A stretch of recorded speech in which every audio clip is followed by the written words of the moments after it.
Hi guys! Ito na naman tayo sa isang episode na Charms TV. So ngayon, ang share namin sa inyo, magpe-prepare ako ng dinner. Pero bang special dito sa dinner na to? Yung dinner na to ay gagawin namin instead of breakfast. Kakain kami ng TAPA, yung TAPA na pinrepare namin, tsaka yung aming product na tinitinda namin sa Belly Buddy. Yes! So, Promoting our small business. para makita natin kung gaano kasarap. Okay, so hindi namin syempre i-share kung paano namin tinimpla. Secret recipe yun, guys. Syempre baka gawin yun. I-prepared na siya. Kagabi ko pa siya prepare para ano siya, well marinated siya. So ngayon, magpe-prepare na ako muna ng kamatis tsaka toyo kasi gusto ko may konting sausawan tsaka may konting gulay yung pagkain ko ng tapa. So, nagawa muna ako ng kamatis. Kunin na natin i-prito yung tapa. Yan. Hiwa-hiwain muna natin yung kamatis. Sarap na po. Yan. Kaya sa mga gustong umorder ng tapa, punta lang kayo sa Facebook page namin sa Belly Buddies. Yes, ilalagay ko yung description link sa baba, guys. Check nyo na lang yung link. Salamat nga pala sa viewers. Sa 1,000 subscribers. Hindi 1,000 subscribers. Hindi pa tayo nakagawa ng Sana video. madagdagan pa. Subscribe guys. Lang kami. Bali, 1 kilo tong tapa na minarinate namin. Pero syempre, hindi ko siya lulutuin lahat kasi 3 lang naman kami dito sa bahay. Sa mga nakatikim na nga pala ng tapa namin, alam niyo na kung gaano kasarap ng tapa na to. Wow! So, kung gusto niyo pang umorder, Order na. just let us know. Kaso yung delivery namin within Cavite pa lang, within General Trias, Tansa, Cavite lang. Kasi medyo mahirap magpa-deliver. Yung iba gusto nila suka ang nilalagay nila sa suka at saka bawang. Pero ako gusto ko kamatis at toyo. Ayan, okay na yan. Sausawa na yan. Kamatis at saka toyo lang. Gusto natin syempre kumain ng tapa.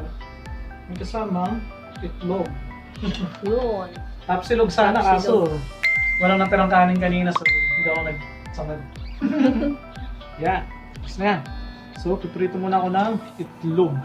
Okay, so since prepared na yung lahat ng ating mga kailangan, tapos na yung itlog, tapos na yung kamatis, tsaka toyo, eto na, sa main event.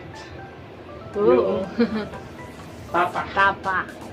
Para makita natin kung gaano siya kasarap. Bagong mantika ginamit natin para lasang-lasa natin yung tapa. Ay, yan o. Ano naman? Marinated yan. Overnight. Well, last night. Since last night. Hintayin natin na uminit ng gusto yung mantika. Siyempre, nasa ilalim kukunin ko para yung babad na babad. Yan. Yan na, mainit na yung ating mantika. Yan o. Ganda ng gupit niya, guys. Oo. Ha? Gupit ko yan. Magaling yung barbera. Barbera. Tao-tao yun. Nagulat din ako sa'yo, ah. Aray, sakit. Kilagsik. Natalsik. Ay, bango. Kung naaamoy niyo siya guys, ang sarap. Ang bango. Yan.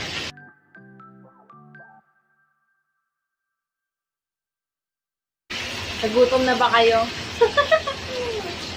Yan. Buti hindi na siya gano'ng mapilansik. Siya guys, sarap. A few moments later.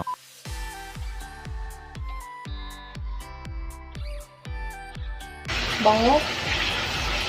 Bango din. Gusto ko na kainin. So, Kim na. naluto na siya. Medyo mukha siyang lumit, no? Lumit siya.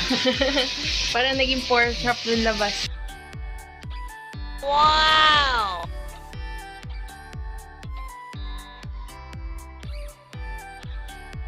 Siyempre, only the best ang binibili natin karoon. Kamatis pa. Sawa din.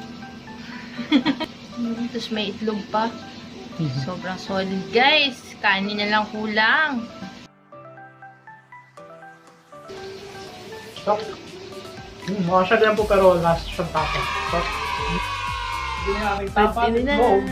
Ready na. Tsaka yung ating kamatis at toyo. Kaya ngayon, syempre, gagawa rin tayong juice. Mas masarap kumain pagka may juice. So, gagawin natin yung paborito kong red iced tea. Ganito lang yun.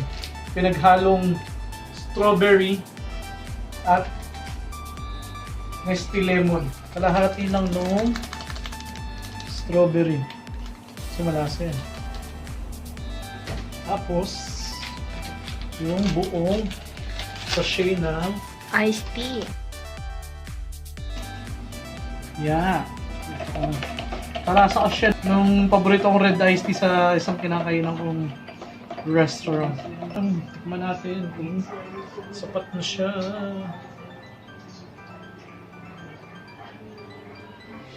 Yun. Ito, medyo matamis. Pero, okay lang yan kasi lalagyan natin siya ng yellow.